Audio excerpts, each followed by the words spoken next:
Crimea को लेकर Zelensky का बड़ा बयान सामने आया है। क्रीमिया की वापसी के बाद ही इलाके में शांति होगी। ज़ेलेंस्की ने क्रीमिया में यूक्रेनी झंडा लहराने का ऐलान कर दिया है।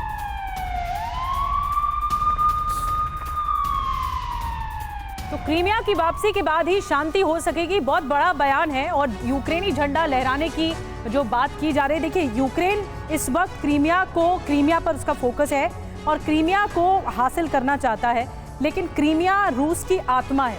अब अगर इसे हासिल किया तो फिर जंग और ज्यादा बड़े स्तर पर होगी, एक नेक्स्ट लेवल आक्रामकता देखने को मिलेगी। तो जल्दी से आपको बताते हैं कि आइए समझते हैं कि ज़ेलेंस्की ने क्रीमिया को लेकर क्या कुछ कहा है। यूक्रेन तो अपना स्टैंड दिखा रहा है, लेकिन रूस भी इस मुद्दे पर अडिग है। इस मुद्दे पर आखिर रूस यूक्रेन में इतना विवाद है क्यों? क्रीमिया के मुद्दे पर आपको हम समझाते हैं बिग वॉल के जरिए। क्रीमिया के हर कोने में यूक्रेनी झंडा लहराने तक लड़ते रहेंगे, ये बहुत बड़ा स्टेटमेंट है जो ज़ेलेंस्की के कॉन्फिडेंस को दिखाता है। फ्रीडम ऐप से सीखकर क्या आप पिसे हुए तेल का उत्पादन करते हैं? अगर ऐसा है तो आप अपने तेल को 1 करोड़ फ्रीडम ऐप के जो ग्राहक हैं उन्हें बिना किसी खर्चे के आप उसे बेच सकते हैं। शांति तभी संभव है जब रूस क्रीमिया हमें लौटा दे।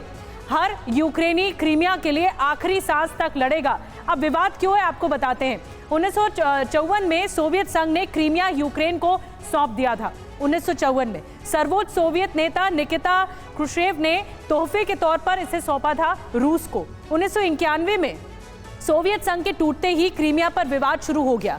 उसके बाद विवादों के बावजूद 2014 तक क्रीमिया पर यूक्रेन का कब्जा रहा। यूक्रेन में ईयू समर्थक सत्ता आने के बाद रूस अलर्ट हो गया कि यूरोपियन यूनियन का वर्चस्व बढ़ रहा है। रूस ने 2014 में क्रीमिया पर हमला कर इसे कब्जे में ले लिया। 2014 में जनमत संग्रह कराया गया, रेफरेंडम कराया गया। क्रीमिया के 97% लोगों ने रूस के पक्ष में वोट किया। 2014 से क्रीमिया पर रूस का कब्जा है, जिसे यूक्रेन अवैध मानता रहा है। अब यूक्रेन चाहता है कि जब तक ये लड़ाई खत्म नहीं होगी, जब तक क्रीमिया हमारा नहीं हो जाता, हम लड़ते रहेंगे, आखिरी सांस तक लड़ते रहेंगे। और हमारे साथ सरदाना सर मौजूद हैं। सरदाना सर, ये जो क्रीमिया को लेकर जंग है, मुझे लगता है कि अब युद्ध का जो फोकस है वो क्रीमिया ही है। इससे पहले जब कर्च ब्रिज पर अटैक हुआ था यूक्रेन की तरफ से, तो रूस ने कहा था, उसके बाद रूस ने 84 मिसाइलें दाग दी थी। अब क्रीमिया को लेकर बहुत अडिग है ज़ेलेंस्की भी वर्सेस पुतिन भी। देखिए मैं इस बात से नहीं सहमत हूँ जो इनका बयान है। ये इस पे हंसी आती है। जो अपना देश नहीं बचा पा रहा है वो कह रहा है मैं क्रीमिया को भी वापस ले लूंगा, मैं उधर अपना झंडा फहरा दूंगा।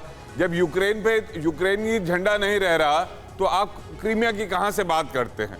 तो मुझे ये ज़ेलेंस्की के बयान बिल्कुल ही मजाक नजर आते हैं। बिल्कुल, देखिए ज़ेलेंस्की के बयान बड़े विरोधाभासी। एक तरफ वो चीन की पहल का स्वागत करते हैं, दूसरी तरफ कहते हैं क्रीमिया हम लेके रहेंगे, और फिर कहते हैं ये युद्ध तो 100 साल भी नहीं रुकेगा। काउंटर व्यू है इसका जी। ये क्रीमिया का एक काउंटर व्यू मैं देना चाहता हूँ। और ये काउंटर व्यू ये है कि हम फौज में जब भी अपनी स्ट्रेटजी प्लान करते हैं, हम बोलते हैं offence is the best form of defence.